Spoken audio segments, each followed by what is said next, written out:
The Cult of the Phoenix. Those who write that the Cult of the Phoenix had its origin in Heliopolis and claim that it derives from the religious restoration that followed the death of the reformer Amenhotep IV cite the writings of Herodotus and Tacitus and the inscriptions on Egyptian monuments, but they are unaware, perhaps willfully unaware, that the cult's designation as the Cult of the Phoenix can be traced back no further than to Rabanus Maurus, and that the earliest sources, the Saturnalia, say, or Flavius Josephus, speak only of the people of the practice or the people of the secret.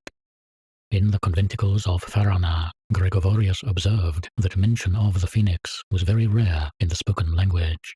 In Geneva, I have had conversations with artisans who did not understand me when I asked whether they were men of the phoenix, but immediately admitted to being men of the secret. Unless I am mistaken, much the same might be said about Buddhists. The name by which the world knows them is not the name that they themselves pronounce. On one altogether too famous page, Moklosich has equated the members of the Cult of the Phoenix with the Gypsies. In Chile and in Hungary, there are both gypsies and members of the sect. Apart from their ubiquity, the two groups have very little in common. Gypsies are horse traders, pot makers, blacksmiths, and fortune tellers. The members of the Cult of the Phoenix are generally contented practitioners of the liberal professions. Gypsies are of a certain physical type and speak, or used to speak, a secret language. The members of the cult are indistinguishable from other men, and the proof of this is that they have never been persecuted. Gypsies are picturesque and often inspire bad poets. Ballads, photographs, and boleros fail to mention the members of the cult. Martin Buber says that Jews are essentially sufferers. Not all the members of the cult are, and some actively abhor pathos. That public and well-known truth suffices to refute the vulgar error absurdly defended by Urman, which sees the roots of the phoenix as lying in Israel. People's reasoning goes more or less this way. Urman was a sensitive man. Urman was a Jew. Urman made a habit of visiting the members of the cult in the Jewish ghettos of Prague. The affinity that Urman sensed proves a real relationship. In all honesty, I cannot concur with that conclusion. That the members of the cult should, in a Jewish milieu, resemble Jews proves nothing. What cannot be denied is that they, like Hazlitt's Infinite Shakespeare, resemble every man in the world. They are all things to all men, like the Apostle. A few days ago, Dr. Juan Francisco Amaro of Paysandú pondered the ease with which they assimilate, the ease with which they naturalize themselves. I have said that the history of the cult records no persecutions. That is true, but since there is no group of human beings that does not include adherents of the sect of the Phoenix, it is also true that there has been no persecution or severity that the members of the cult have not suffered and carried out. In the wars of the Western world and in the distant wars of Asia, their blood has been spilled for centuries under enemy flags. It is hardly worth their while to identify themselves with every nation on the globe.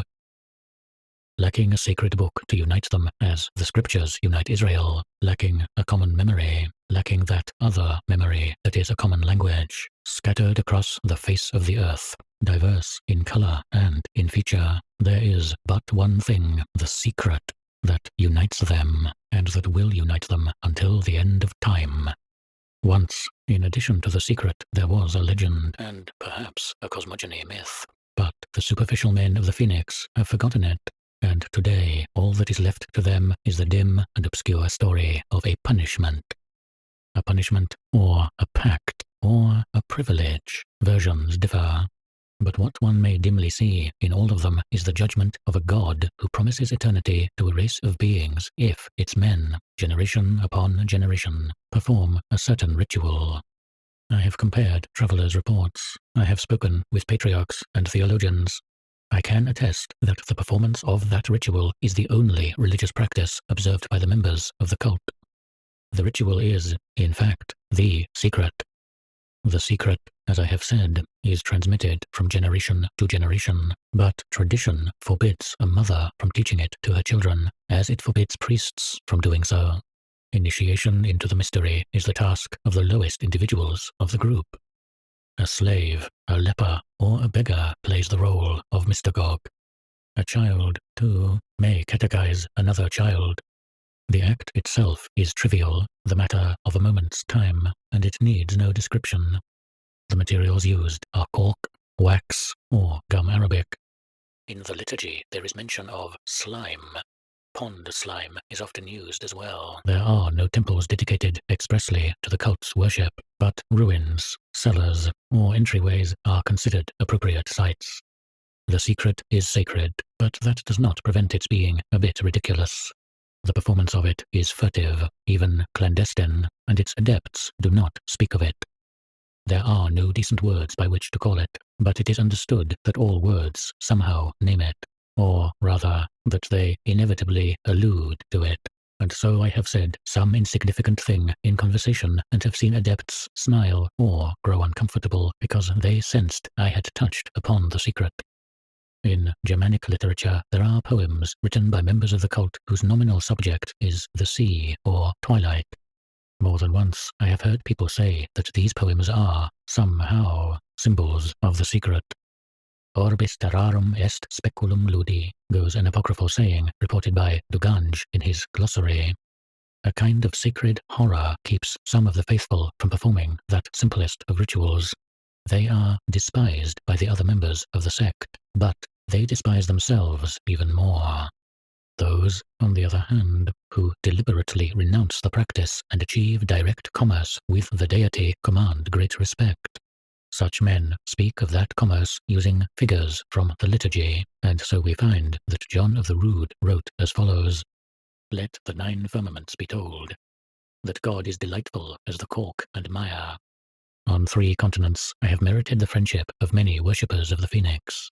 I know that the secret at first struck them as banal, shameful, vulgar, and, stranger still, unbelievable. They could not bring themselves to admit that their parents had ever stooped to such acts. It is odd that the secret did not die out long ago. But in spite of the world's vicissitudes, in spite of wars and exoduses, it does, in its full awesomeness, come to all the faithful. Someone has even dared to claim that by now it is instinctive.